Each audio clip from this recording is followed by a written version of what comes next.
Hai guys, gimana kabar kalian hari ini? Pasti semuanya baik-baik aja ya kan? Oke, perkenalkan kami dari kelompok 2 yang terdiri dari beberapa anggota. Ada Mutiara Elvira Sutra, ada Grace Delvia Yoel, Cindy Tamara NP, Dwi Asti, Echa Asina, dan Dini Marcelina.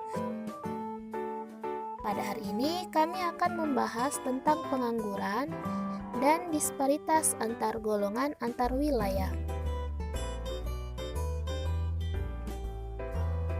Ketika seseorang menjadi pengangguran yang berarti tidak adanya pemasukan atau dana yang diperoleh, sedangkan kebutuhan hidup masih harus terpenuhi. Aduh, pusing banget ya kan jadi pengangguran.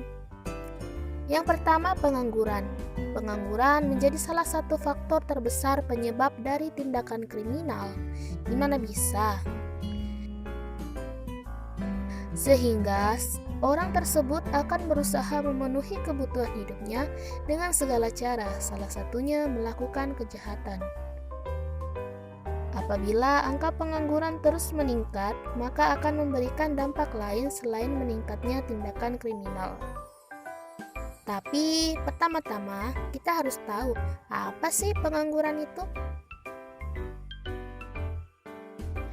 Pengangguran atau tunakarya merupakan istilah yang diberikan kepada orang yang tidak bekerja sama sekali atau orang yang sedang mencari pekerjaan.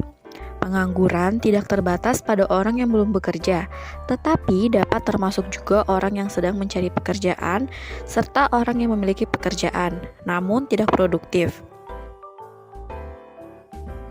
Adanya pengangguran, maka tingkat produktivitas serta pendapatan masyarakat berkurang, sehingga terjadilah kemiskinan serta masalah-masalah sosial. Penyebab pengangguran diantaranya 1. Besarnya angkatan kerja yang tidak seimbang dengan kesempatan kerja.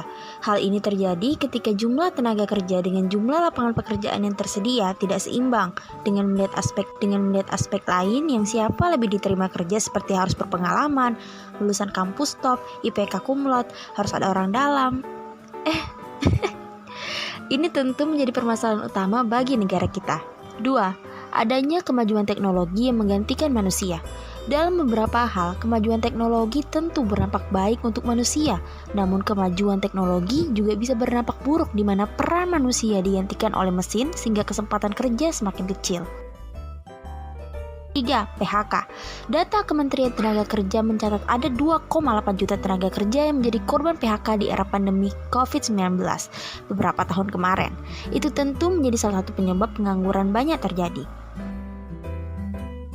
Dan penyebab lainnya seperti tenaga kerja yang ada di daerah dan kota tidak dimanfaatkan dengan seimbang, pemerintah memberhentikan kebijakan mengirimkan tenaga kerja ke luar negeri, harapan yang terlalu tinggi, persaingan pasar global, masalah geografis, kemiskinan, masyarakat tidak memiliki keterampilan tinggi, serta tingkat pendidikan yang rendah.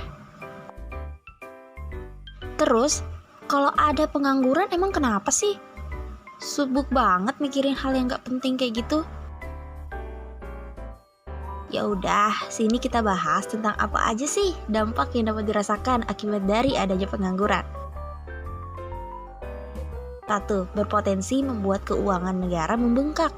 2. Meningkatkan angka kriminalitas. 3. Dapat memunculkan konflik warga negara dengan pemerintah. 4. Dapat menyebabkan kesenjangan kesempatan kerja. 5. Dapat menyebabkan seseorang kehilangan keahlian atau keterampilan. 6. Menurunkan daya saing. 7. Meningkatkan angka kemiskinan. 8. Menyebabkan kondisi politik di suatu negara tidak stabil.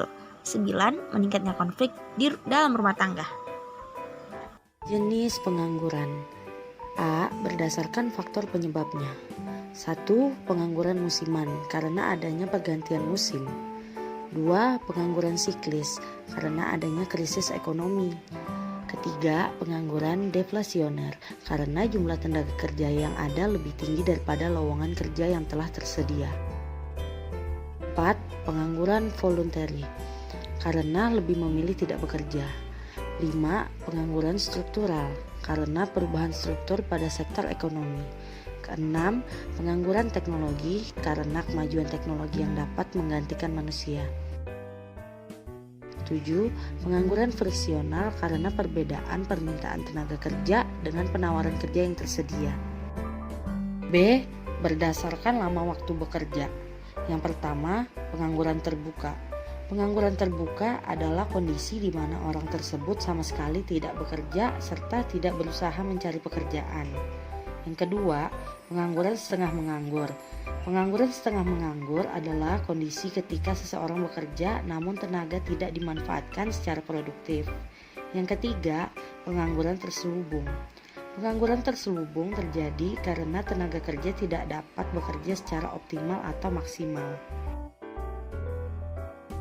Oke guys, tadi itu adalah pembahasan tentang pengangguran. Sekarang kita akan masuk pembahasan yang kedua, yaitu disparitas antar golongan antar wilayah. Disimak ya.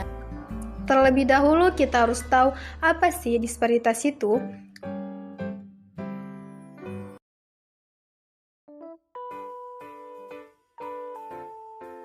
Menurut Kamus Besar Bahasa Indonesia, disparitas adalah perbedaan atau jarak. Disparitas dekat pengertiannya dengan apa yang dimaksud kesenjangan atau ketimbangan sosial. Jadi bisa kita artikan bahwa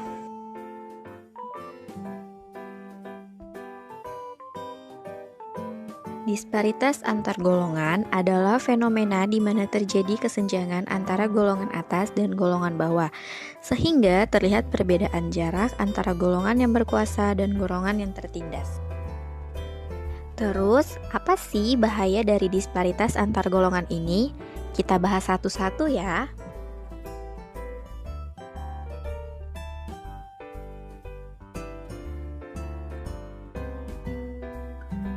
Dampak yang bisa terjadi adalah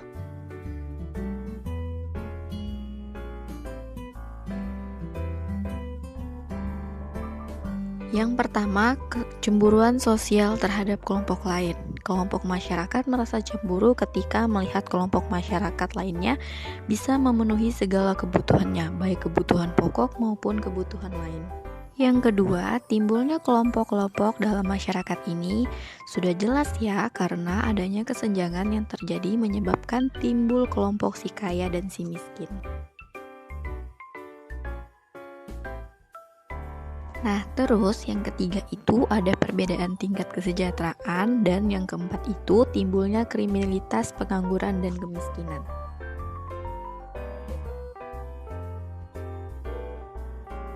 Disparitas wilayah adalah fenomena pembangunan di mana terjadi kesenjangan antara wilayah satu dengan wilayah lainnya, sehingga terlihat wilayah-wilayah yang cenderung maju dan ada wilayah-wilayah yang relatif terbelakang. Disparitas ini selalu timbul dalam masalah pembangunan ekonomi pada suatu wilayah. Hal ini terjadi karena adanya perbedaan sumber daya alam, sumber daya manusia, serta infrastruktur yang tersedia. Dampak yang timbul. Yang pertama, pembangunan tidak merata, dan yang kedua, infrastruktur kurang memadai di beberapa wilayah tertentu.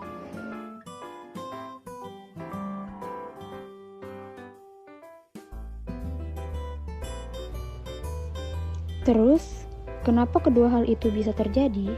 Penyebabnya, yang pertama, perbedaan sumber daya alam, sebut saja di kota A, memiliki potensi dan sumber daya alam yang melimpah. Kemudian, sumber daya alam tersebut dikelola dan dimanfaatkan secara bijak dan tepat. Maka, masyarakat dan pembangunan wilayahnya akan merasakan manfaatnya. Sedangkan di sisi lain, ada di kota B secara sumber daya alam sebenarnya sangat potensial, tapi kurang dimanfaatkan. Maka, wilayah tersebut akan mengalami disparitas wilayah.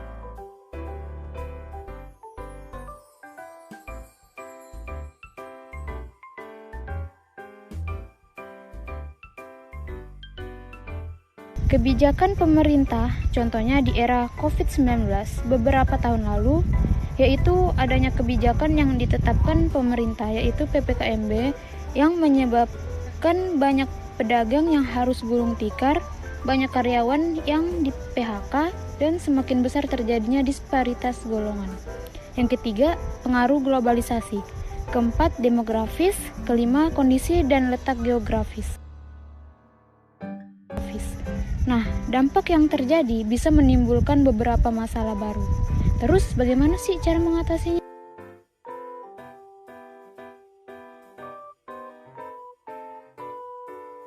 Yang pertama, meningkatkan kualitas sumber daya manusia. Yang kedua, memberi akses yang sama kepada seluruh masyarakat. Yang ketiga, mengoptimalkan pengolahan dan pemanfaatan sumber daya.